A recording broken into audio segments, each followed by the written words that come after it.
প্রশ্ন করছি, তোমরা পড়েছো কোশ্চেন সবাই? তাজমিলা পড়েছো? আমি বলছি শোনো। এক বিশেষ প্রকার ইস্পাতে লোহা ও কার্বনের অনুপাত 49:1 হলে হিসেব করে দেখি এই প্রকার 250 কুইন্টাল ইস্পাতে কত কুইন্টাল লোহা আছে। তাহলে ইস্পাত জিনিসটা কি কি নিয়ে তৈরি?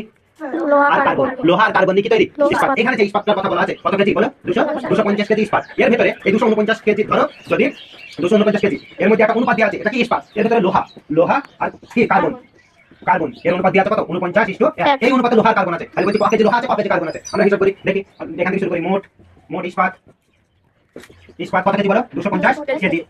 এই ইস্পাতে ইনফরমেশন ইজ ওয়েল, যা দেওয়া আছে সেগুলো লিখে নেবো। এই ইস্পাতে লোহা ও কার্বনের অনুপাত কত বলো? 49:1। 49:1। এবার বলছে লোহা কত কেজি আছে? অতএব লোহা আছে, কোথাতে লোহা আছে বলো তো? ইস্পাতে লোহা আছে। তাহলে মোট ইস্পাত কত কেজি? 250 গুণ। এবার বলো এই দুটোর মধ্যে লোহা কোনটা? 49 নিচে কি হবে? আনুপাতিক ভাগ। 49 যোগ 1। বাহ, তাহলে কত? 49 বাই কত? 50। এবার দেখো এই শূন্য কেটে দিলাম। 5 5 25 আমাদের পড়াই। তাহলে এবার 5 দিয়ে 49 কে কি করব? গুণ করব। 5 9 45 এর 5 হাতে থাকে 4 4 কথা 20 আর 4 কত? 24। এত কেজি। এবার তাহলে এটা কি হলো? লোহা আছে। এবার কার্বন আছে কার্বন তো কার্বন আছে, কি হবে? কে বলতে যাবে? কার্বন আছে। এটা আমি একবার কই দিই। 250 বিয়োগ 245 এত কেজি সমান 5 কেজি।